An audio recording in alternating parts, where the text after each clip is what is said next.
오호라, 너희 모든 목마른 자들아 물로 나오라. 돈 없는 자도 오라. 너희는 와서 사 먹되 돈 없이 값없이 와서 포도주와 젖을 사라.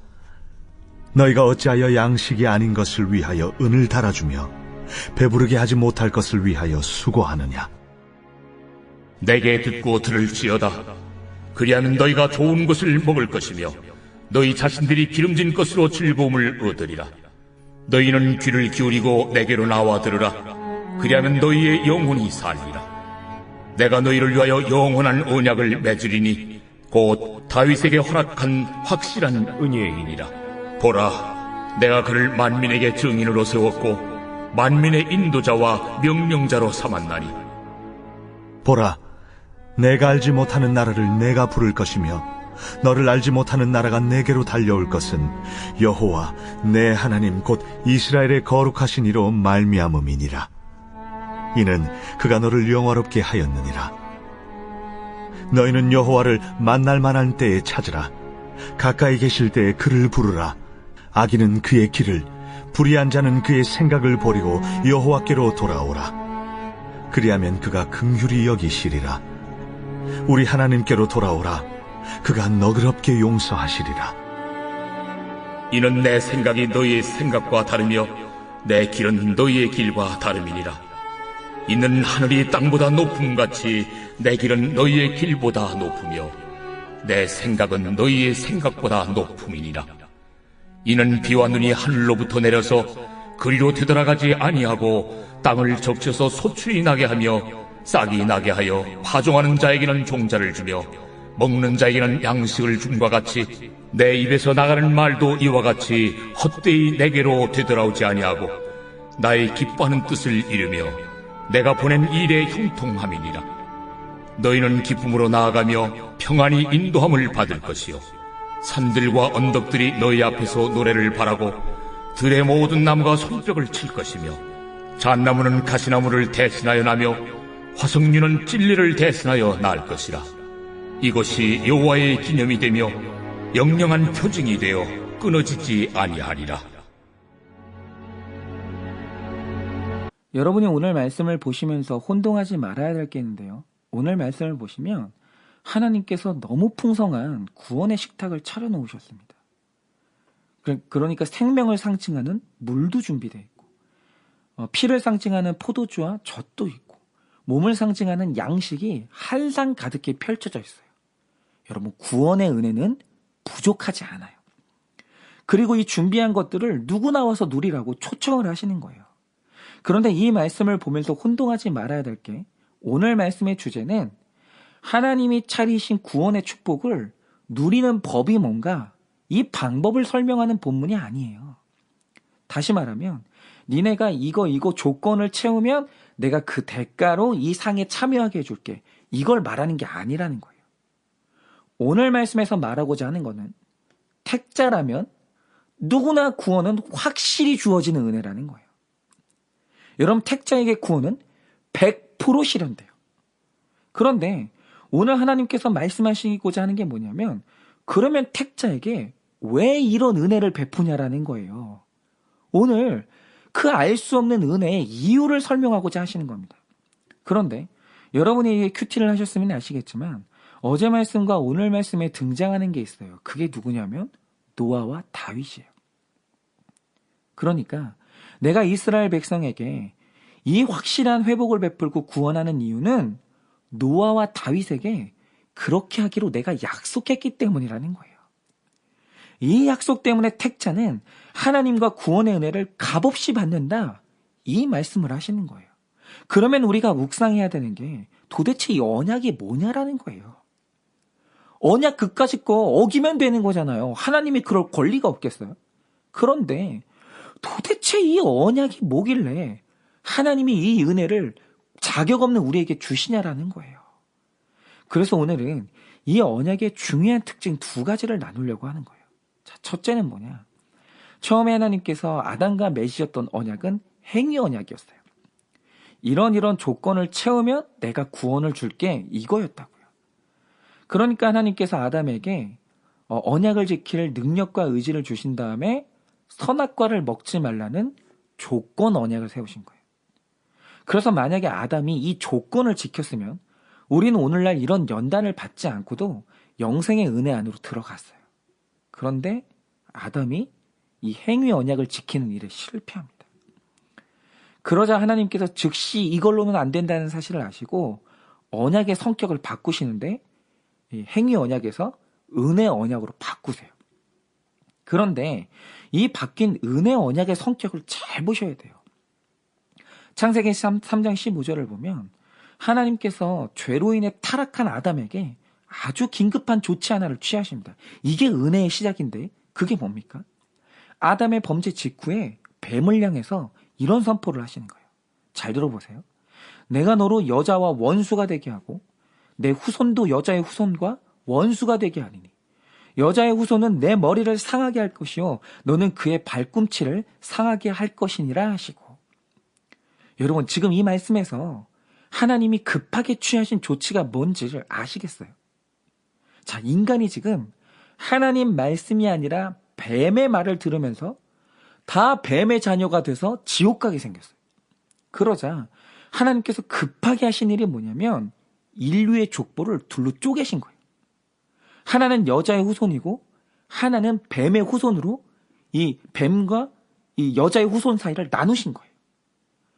그러니까 이 뱀의 후손과 싸우고 뱀의 후손과 대립할 구원의 족보가 새로 일어난 거예요. 그래서 이제 구속사 안에서는 여자의 후손과 뱀의 후손이 치열하게 싸우는 영적 전쟁이 계속되는 거예요. 이 두 족보는 구속사 안에서 계속 갑니다. 그래서 이후로 보면 성경에서 가인으로부터 시작된 뱀의 후손이 계속 기록되어 있어요. 두발가인도 있고 라멕도 있고 계속 뱀의 후손에 대한 기록이 있습니다. 그런데 반면에 성경을 보면 또 하나의 족보, 여자의 후손이 태어나기 시작해요. 그런데 여자의 후손으로서 뱀과 싸우고 뱀의 후손과 대립하게 되는 이 은혜 언약의 첫 수혜를 입은 사람이 누구냐? 그게 바로 노아예요. 즉 노아라는 택자는 만들어진 사람이 아니라 여자의 후손으로 태어난 사람이에요. 이게 얼마나 큰 은혜냐. 창세기 6장 1절에서 7절을 보시면 당시 뱀의 후손이 얼마나 타락했는지를 기록하는데 5절에 어떤 기록까지 있는지 아십니까? 사람이 마음으로 하는 모든 계획은 늘 악했다고 기록하고 있어요. 그러니까 뱀의 후손은 태어난 후에 악을 배운 게 아니라 태어나길 악하게 태어나서 악한 거 말고 죄 말고는 지을 줄 아는 게 없었다는 거예요. 그런데 뱀의 후손이 이 지경이 되는데 8절을 보면 어떤 기록이 있습니까? 그러나 노아는 여호와께 은혜를 입었다는 거예요. 여러분 그가 입은 은혜가 뭡니까? 노아는 뱀의 후손으로 태어난 게 아니라 여자의 후손으로 다른 혈통으로 태어났다 이 말이에요. 노아가 뭘 한 게 아니라 알 수 없는 은혜로 그는 구원의 족보 안에서 태어난 거예요. 그런데 구절을 보면 이런 은혜를 받은 노아에 대한 기록이 뭡니까? 이것이 노아의 족보니라. 노아는 의인이요 당대의 완전한 자라. 그는 하나님과 동행하였으며 이런 기록이 나온다 이거예요. 그러니까 하나님의 언약이란 뭐냐? 구원하기로 택한 사람을 여자의 족보 안에 태어나게 하시고 그의 일생을 거룩으로 지키시는 거예요. 그러니까 어떤 사람이 믿는 자가 되고 거룩한 자가 되었다라고 할 때 그가 죄를 싫어하고 죄로부터 벗어나려고 할 때 그 시작은 그가 그 언약대로 구원의 족보 안에서 태어난 거예요. 그가 그렇게 탄생을 한 거예요. 그런데 율법주의자들은 항상 이 기록을 뒤집어 읽는 거예요. 뭡니까? 노아가 의인이요 당대의 완전한 자였고 하나님과 동행했기 때문에 은혜를 받았다는 거예요. 온전한 행위 때문에 하나님의 자녀가 됐다는 거예요. 여러분, 아담으로부터 시작된 언약 안에 이런 내용이 없어요. 내가 열심히 뱀과 다른 행동을 하면 여자의 후손이 되는 게 아니고요. 알 수 없는 이유로 여자의 후손으로 탄생하는 사람을 뱀과 대립하게 하시고 거룩한 사람으로 보호하시는 거예요. 이게 언약이에요. 언약의 사람은 만들어지는 게 아니라 태어나는 거예요. 여러분이 오늘 언약의 대표로 부름받은 노아와 다윗을 보세요. 이들은 둘 다 자신이 속한 세상에서 적응을 못한 사람이었고 거절당한 매력 없는 사람이에요. 노아는 자기 이웃들에게 거절당했고 다윗은 자기 가족과 자기 장인에게 거절당했던 사람이에요.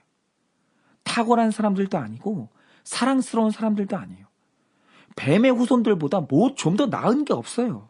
그런데 이 두 사람이 구원의 사람이 된 이유가 뭡니까? 그들이 여자의 후손으로 태어난 거예요. 오늘 이 사연은 이 말을 하고 싶었던 거예요. 네가 어디로 가도 너는 반드시 돌아올 것이고 돈 한 푼 없어도 하나님의 모든 축복과 천국을 거저가지게 될 텐데 그렇게 되는 이유가 뭐냐? 언약을 따라서 네가 여자의 후손으로 태어났기 때문이라는 거예요. 하나님의 자녀로 태어나는 은혜. 이게 바로 다윗에게 허락한 확실한 은혜. 그리고 두 번째로 이 언약 구조의 특별한 점이 뭐냐면 언약의 자녀가 어떻게 태어나는 줄 아십니까? 하나님이 부르신 대표 한 사람을 통해서 여러 구원 백성이 태어나는 거예요. 여러분 잘 보세요. 이 은혜 언약을 보면 언제나 특별한 이름들이 있어요. 노아, 아브라함, 다윗 이런 이름들이 있는데 이 이름들의 특징이 뭡니까? 택자로 부름받아 바로 부름받은 그 사람이 다른 구원 백성을 낳더라는 거예요. 예를 들어서 하나님이 처음 물로 세상을 심판하려고 할 때 이 심판 계획을 몇 명한테 말했습니까? 노아 한 사람한테 말했어요. 그리고 이 방주라는 구원의 지식을 줄 때 몇 사람한테 말하셨습니까? 노아 한 사람한테 말했어요. 그런데 언약의 대표인 노아 한 사람 덕분에 8명이 구원받아요. 그런데 구속사를 보면 이게 점점 확대가 되는 거예요.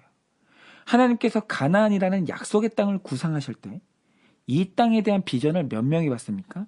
아브라함 한 명이 받아요. 부름받은 건 한 명인데 그 땅을 그의 식구 전체가 밟아요. 그리고 훗날 모세를 통해서 이 땅을 밟는 백성이 200만 명이 돼요. 그리고 훗날 언약을 받은 다윗 한 사람을 통해서 한 나라가 형성이 돼요. 그리고 이 언약의 정점인 예수님 한 사람으로 인해서 어떤 역사가 일어납니까? 굳게 닫혔던 이방인의 구원의 문이 열리면서 전 세계의 교회가 세워지는 역사가 일어나요. 그런데 하나님은 이 일을 언제나 예수 씨를 받은 한 사람을 통해서 이루신다는 거예요. 그래서 각 가정에, 회사에 예수 씨 있는 한 사람이 중요해요. 왜냐하면 예수 모르는 이방인은 예수 씨가 있는 그 한 사람을 만나지 못하면 절대로 구원받지 못하기 때문이에요. 그리고 바로 여기에 유아세례의 원리가 나오는 거예요. 여러분 왜 하나님께서 신앙 고백을 한 적도 없는 유아들의 세례를 허용하고 그 아이를 구원하십니까?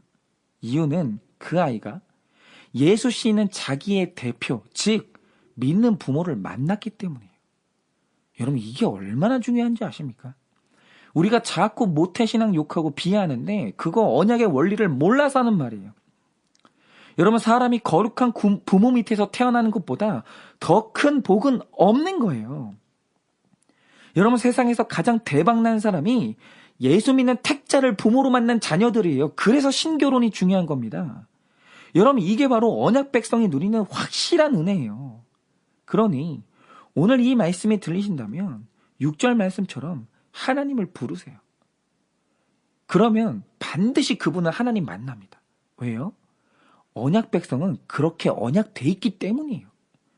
여러분 추악하고 어두운 어떤 죄를 지었더라도 지금 돌아서세요. 그러면 여러분은 긍휼로 용서하시는 하나님을 만나게 돼요. 왠지 아십니까? 언약의 하나님의 택자에게는 그렇게 하기로 언약했거든요. 그는 그렇게 되기로 태어났거든요. 여러분 이건 100% 확실한 은혜예요. 여러분 이게 바로 언약 백성의 확신이고 은혜인 거예요. 그러니 오늘 이 언약의 은혜에 의지하여 하나님께 거침없이 나아가 용서받고 회복되는 여러분 되시기를 예수님의 이름으로 축원을 드립니다.